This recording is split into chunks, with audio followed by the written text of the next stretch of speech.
Hello everyone and welcome back. Today I'm at Land Rover Lebanon taking a look at the 2022 Range Rover. This is the all-new model. I'm going to be taking a quick walk around at this car, show you all its cool details. If you take a closer look over here, you can see the new LED lighting elements. It basically looks a lot like the previous generation but modernized, and I mean, I'm a huge fan of it. It's a completely new car. We have a new engine, BMW-sourced 4.4 liter twin-turbo V8, 22-inch rims on this example. You can see really nice design to it. And if you come closer, you can see we have flush door handles. Pressing on here once, the key is in my pocket.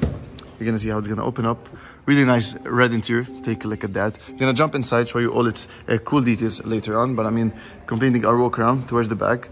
Take a look at these nice LED lights. So here's a quick tour inside the 2022 Range Rover. Guys, I'm in love with this minimalist layout. Honestly, I wasn't too sure about it when it was first released, but I mean, seeing this floating screen with this basically simple layout inside here, we have a few buttons and that's basically it. So big thumbs up to Land Rover for this interior. Honestly, this two-spoke steering wheel looks really nice with the red accents. Nice stitching over here. These are buttons over here, obviously to control the center screen, going on to display layout, and then to map. You can see how it's going to take up the whole screen. Take a look at that. Paddle shifters feel really high quality. I mean, take a look at how beautiful they look with the minus signs on the bottom and on the top. It's really nice touch. On the right, you have your climate control.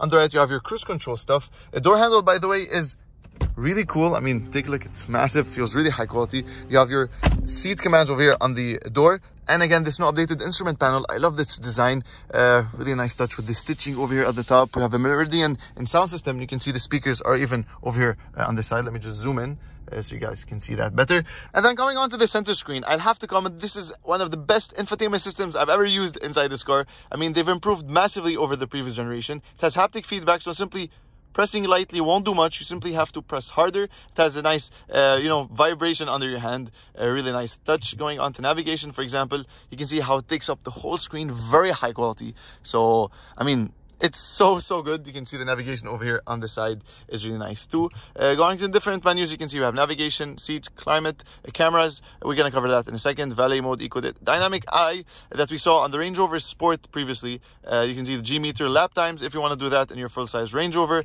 Really interesting stuff. And again, the driving stuff, I believe going like this into comfort, okay, and then like this into dynamic, which is really nice touch. And then finally going on to the different stuff, cameras, for example, you can see the different modes. You can see someone is over there. 3D, which is what we're doing here.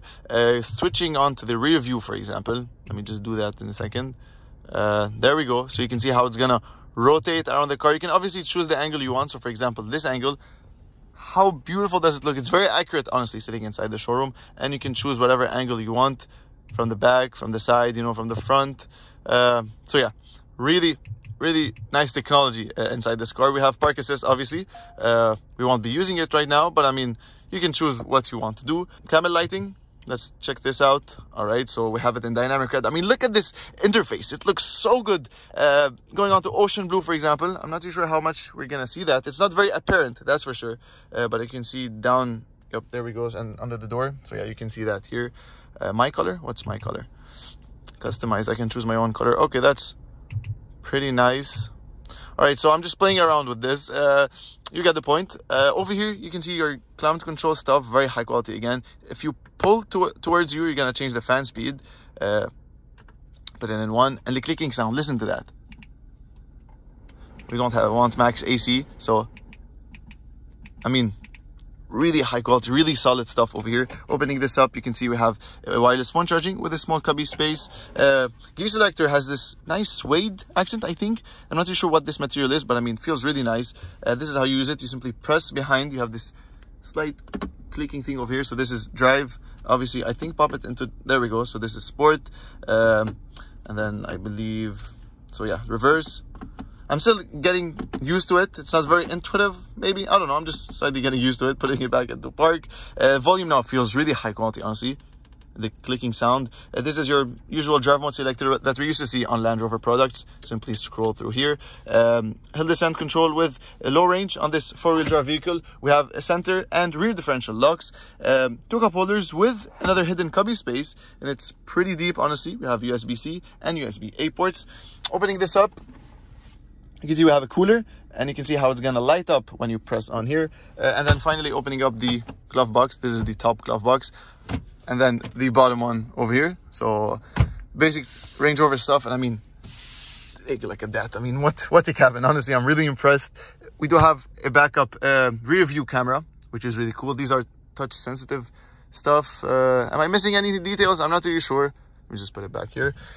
Let's go ahead and complete our walk around. The minimalist design even flows towards the back. I mean, I really like the way this new Range Rover looks with the new LED lights. Again, very simple design. The hazards are over here and the rear lights are down at the bottom. We have quad exhaust tips on this V8 example. I believe you guys can see that. There we go. And opening up the trunk, obviously an automatic tailgate. Let me just figure it out. There we go. With a split functionality, which is always nice to see on the Range Rover. And if you wanted to sit on the split tailgate, you can do that now with the backrest over here. Very comfortable seating, by the way. I've tried it. You can have some cup holders over here for your beer and whatnot, and electric adjustments for the seats from here. So there are two things I don't like about the Range Rover, and that is related to this armrest. First of all, you press on here to open up what? Your cup holders. This is gonna take fucking ages for it to do that. I mean, you would have your cup over here and waiting for it to open, and then I believe sliding over here. There we go. So yeah, for your cup holders, and for it to close, you simply have to press it again and then wait for it to close. So yeah, it's a pretty slow mechanism. I mean, simply having two cup holders with a press of a button would have been way easier. That's number one. Number two, pressing on here to lift this armrest. You can stop at any time and then raise it or lower it. We're gonna keep on raising it, but again, it's pretty slow. I mean, simply pulling it with my hand would have been way easier.